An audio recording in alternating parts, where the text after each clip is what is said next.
Ready है?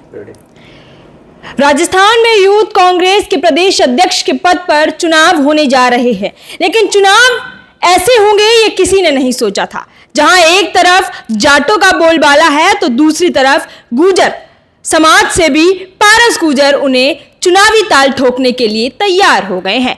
ऐसा इसलिए कहा जा रहा है क्योंकि अभी तक जितने भी समीकरण देखे जा रहे थे यूथ कांग्रेस के चुनावों को लेकर, वो सभी बदलते हुए देखे जा रहे हैं। जहां पर जाट और गुर्जर का ये चुनाव होने जा रहा है और उन दोनों के बीच में बड़ी ही जंग भी देखने को मिल रही है, क्योंकि पूर्वी राजस्थान में कांग्रेस के कोर वोटर अगर किसी को कहते हैं तो वो गुर्जर समाज को कहते हैं। तो वहीं पश्चिमी राजस्थान से आते हैं पारस गुर्जर, जो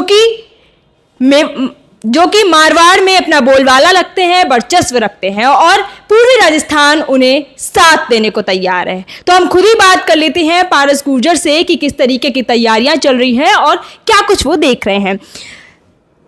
क्या कुछ आपको लगता है यूथ कांग्रेस को चुनाव नजदीक आ रहे हैं उससे पहले बेस्ट परफॉर्मर्स की लिस्ट आती है और वो लिस्ट देने वाले उदय भानु चिब हैं? क्या कुछ आप कहेंगे, क्योंकि लगातार जो दावेदारों के नाम हैं वो आप देख रहे होंगे, एक तरफ जाट और एक तरफ गुर्जर के खड़े हुए हैं। पहले तो मैं आपके माध्यम से हमारे राष्ट्रीय अध्यक्ष उदय भानु जी का आज जन्मदिन है, तो उनको बहुत बहुत जन्मदिन की बधाई और शुभकामनाएं देना चाहूँगा। दूसरा जो आपका सवाल है, बेस्ट परफॉर्मर की लिस्ट आज या कल में आ जाएगी और उसके बाद हम बड़ी मजबूती के साथ चुनाव लड़ेंगे। और जैसा आपने फरमाया कि समीकरण पारस के पक्ष में है और निश्चित रूप से मेरे लिए इसलिए पक्ष में है कि मैं मारवाड़ में लंबे समय तक छात्र राजनीति करता रहा। पश्चिमी राजस्थान का गांव गांव ढाणी ढाणी का यूथ मेरे साथ है। 36 कौम का मैं चेहरा हूं। दूसरा जो कांग्रेस का कोर वोट है पूर्वी राजस्थान का, वो मेरे साथ है। मेवाड़ का जो इलाका है वहाँ के लोग मेरे साथ हैं। शेखावटी से जहाँ से मैंने पढ़ाई करी, हनुमानगढ़ गंगानगर जहाँ मेरा बचपन बीता, और हमारे जो पूर्वज हैं वो अजमेर से निकले हुए हैं। तो इस प्रकार से पूरा का पूरा जो राजस्थान है वो मेरे साथ खड़ा हो गया है और जगह जगह से लोगों के फ़ोन आ रहे हैं कि पारस तुझे चिंता करने की आवश्यकता नहीं, ये चुनाव तेरा नहीं है, ये चुनाव हमारा है और हम तुम्हें यूथ कांग्रेस का अध्यक्ष बनाएंगे। इस तरीके की बातें सुनकर तमाम जो सामने आपके धुर विरोधी खड़े हुए हैं उनकी नींदें उड़ चुकी हैं, क्योंकि राजनीतिक जो कयास लगाने वाले राजनीतिक पंडित कहेंगे वो लगातार कल रात से एक जो पोस्ट वायरल हो रहा है जिसमें जाट वर्सेस गुर्जर का ये चुनाव कहा जा रहा है, उनकी नींद उड़ चुकी है इसको सुन के। क्या कुछ आप कहेंगे? देखिए, वैसे तो ये कांग्रेस पार्टी का एक लोकतांत्रिक व्यवस्था का चुनाव है, यूथ कांग्रेस का चुनाव है, 36 कौम का चुनाव है।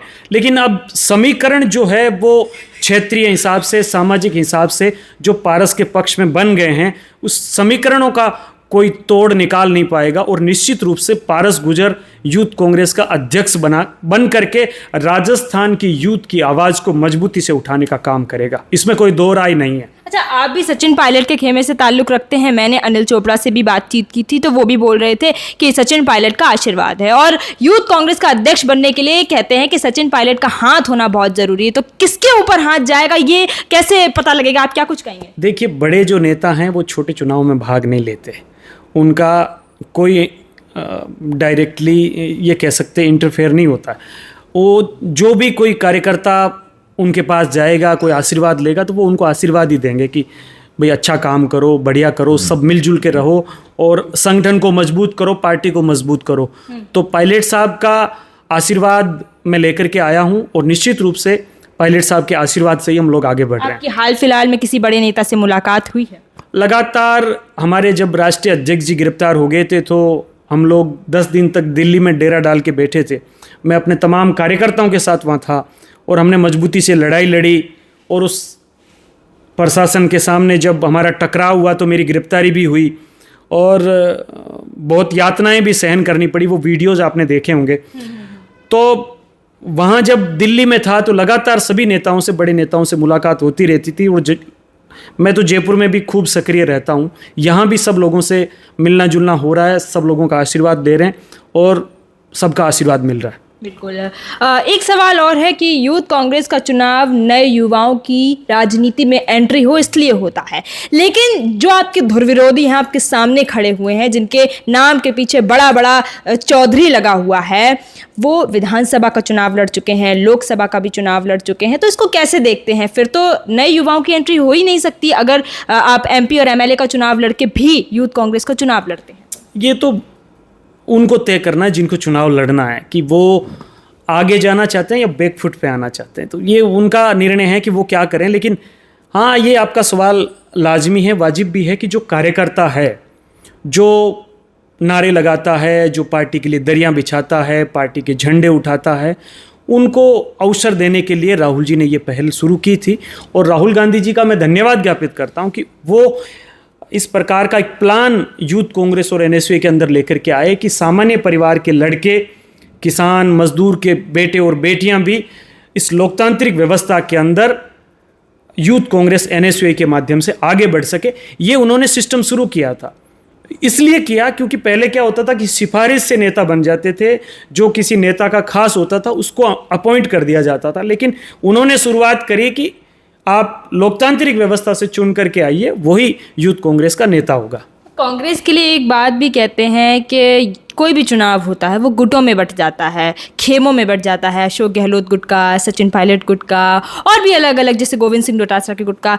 तो आप कैसे देखते हैं इसको? क्योंकि कोई भी चुनाव होता है जिसमें नए लोग आते हैं, नए युवा आते हैं, अगर उससे पहले ही खेमों और युवाओं में ये हो जाएगा कि कौन से गुट में जाना है, तो किस तरीके से आगे बढ़ेंगे? ये हमारी पार्टी का अंदरूनी चुनाव है और एक लोकतांत्रिक व्यवस्था है पार्टी के अंदर, उस हिसाब से चुनाव हो रहा है। इसमें गुटबाजी जैसी कोई चीज़ नहीं है और ना कोई गुटबाजी हम लोग करना चाहते हैं। हम सबको साथ लेके चल रहे हैं, अपना विजन राजस्थान की यूथ के समक्ष रख रहे हैं कि पारस गुर्जर अगर अध्यक्ष बनता है तो वो आपके लिए ये लड़ाई लड़ेगा। और पारस गुर्जर का जो पिछला जीवन है, किस प्रकार से उसने संघर्ष करते हुए छात्र राजनीति करी, NSUA में काम किया, यूथ कांग्रेस में काम किया और 5 साल तक सरपंच रहते हुए तमाम चुनौतियों को पार करते हुए गांव के विकास के मॉडल को आके लेकर के गया। तो उन चीज़ों को लेकर के हम आगे बढ़ रहे हैं। हमारा खुद का एजेंडा है, हमारा विजन है, हमारी विचार है, हमारा सोच है और हमारा लोगों के साथ व्यवहार है, कनेक्टिविटी है, उसको लेकर के हम आगे बढ़ रहे हैं। एक अंतिम सवाल है कि सचिन पायलट के गुट से आप भी ताल्लुक़ रखते हैं और अनिल चोपड़ा भी, तो क्या आप लोगों ने बातचीत करने की कोशिश करी कि एक व्यक्ति खड़ा हो जाए? क्योंकि ये अंदरूनी चुनाव है और अंदरूनी ही लड़ाइयाँ हैं, तो इसको कैसे देखते हैं? देखिए, ये अभी इस सवाल का मैं क्या जवाब दूं आपको, वो पायलट साहब को तय करना है कि वो किस प्रकार से किस लीडरशिप को आगे बढ़ाना चाहते हैं और उनका निर्णय क्या है, वो पायलट साहब के ऊपर है। वो उनका बहुत बड़ा कद है, हम तो उनके छोटे से कार्यकर्ता है और हमेशा पायलट साहब को मजबूत करने के लिए, कांग्रेस पार्टी को मजबूत करने के लिए हमने संघर्ष किया और आगे भी अगर यूथ कांग्रेस के अध्यक्ष बनेंगे तो पायलट साहब के लिए ढाल बन करके खड़े रहेंगे। कांग्रेस पार्टी को 2028 में राजस्थान की विधानसभा में जीत कैसे दिलाएं, इसके लिए पूरी प्लानिंग के साथ और राजस्थान में इस प्रकार से मेहनत करेंगे, गांव गांव, ढाणी ढाणी, ब्लॉक, जिला लेवल पर संघर्ष करेंगे। यूथ कांग्रेस के माध्यम से कांग्रेस में फिर से जान फूंकने का काम करेंगे और ऐसा जलजला हम पैदा करेंगे कि राजस्थान में 150 सीटें कांग्रेस की आएगी। ये काम यूथ कांग्रेस पारस गुर्जर के नेतृत्व में करेगी। अच्छा, जब लोग जीत जाते हैं तो किसी एक नेता का गुणगान गाते हैं और जब हार जाते हैं तो खेमे बदल लेते हैं, तो आप इसको कैसे देखते हैं? और आने वाले समय में चाहे हार हो या जीत हो, आपका क्या कुछ रहेगा? हार हो या जीत हो, जीवन हो या मौत हो, हमने ये जो जीवन है सचिन पायलट जी को सौंप दिया है और चाहे चुनाव हारें जीतें कुछ भी हो, सचिन पायलट जी का साथ नहीं छोड़ेंगे, कांग्रेस पार्टी का जीते जी साथ नहीं छोड़ेंगे। एक झंडा और एक नेता, यही सिद्धांत पे पारस गुर्जर काम कर रहा है। बिल्कुल। देखिए, आपने सुना यहाँ पर युवा नेता पारस गुर्जर को, जिनका बोलबाला कहेंगे, जलजला कहेंगे, हाड़ौती से लेकर मारवाड़ तक देखने को मिल रहा है और इन्होंने साफ तौर पर कह दिया है, चाहे हारें या जीतें लेकिन सचिन पायलट के साथ कभी भी गद्दारी नहीं करेंगे। जो लोग खेमे बदल लेते हैं, जो लोग गुट बदल लेते हैं, मैं उनसे अलग कुछ नया करने का प्रयास करूंगा। अगर जनता जिता देती है, लोग जिता देते हैं, तो कांग्रेस को एक नई ऊर्जा देखने को मिलेगी। आगे देखना होगा कि जो बदलते हुए समीकरण है, जो अंदरूनी रूप से देखे जा रहे हैं, जाट वर्सेस गुर्जर का ये जो चुनाव देखने को मिल रहा है, उसमें आगे क्या कुछ होगा। बेस्ट परफॉर्मर्स की लिस्ट आना बाकी है। उदय भानु चिप के हाथों में बेस्ट परफॉर्मर्स की लिस्ट है, तो यही देखना होगा कि क्या उस लिस्ट में पारस गुर्जर, जो कि राजस्थान से एक ऐसा नेता जो कि तमाम जाट नेताओं की नींद उड़ा चुके हैं, उनका नाम आता है या नहीं। आप देख रहे हैं बोल्ड हिंदुस्तान, मैं भूमि, धन्यवाद।